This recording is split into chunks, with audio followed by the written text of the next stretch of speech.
Ladies and gentlemen, Isaac Mark. So I'm here with our next plant, Rhododendron occidentale in the Ericaceae. And we've seen a couple members of this family before. We've seen Arctostaphylos, arbutus, and those have very thick, leathery leaves. This particular member of that family doesn't have very thick, leathery leaves. It has pretty thin, textured leaves. Rhododendron is actually a very diverse genus, and it's found in Europe and Asia, and it's a super popular plant in gardens, and it's the emblem of the UC Botanical Garden because they have a huge collection of these from all over the world. Right now they don't have any flowers, but when they do have flowers, they're also unique in this family for having this huge kind of open, showy bloom, whereas most of the other plants, the Arctostaphylos, arbutus, they have a more modest, kind of closed flower. But to recognize this shrub, it's good to notice the architecture of the plant. So the way this grows is it has kind of like annual growth. The stem extends and it puts on new leaves.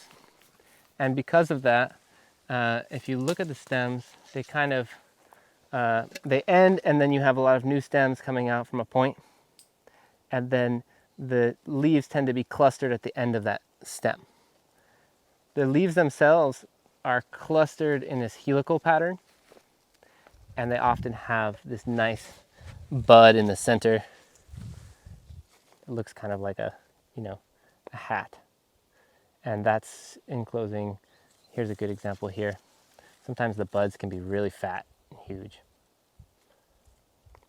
So that architecture of all the leaves being clustered at the end is good for recognizing rhododendron. There's not that many species in California, and they're all pretty distinct from each other. There's a really showy one, macrophyllum, that has just huge leaves that are much more leathery than this. And then there's also the Western Labrador tea, Rhododendron Columbia. We'll learn that later. Yeah. So we'll see that later.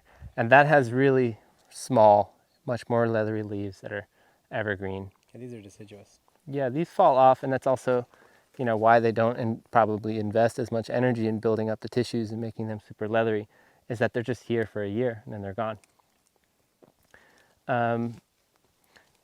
It's a California plant, but it does range further north into Oregon.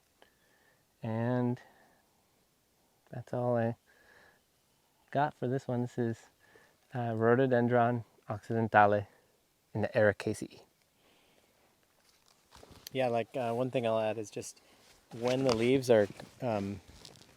fall off, you can really pick this plant out easily because of the branching pattern, because of these crazy the nodes with all the branches coming off from it in this kind of candelabra architecture. Looks very interesting actually when the leaves are off.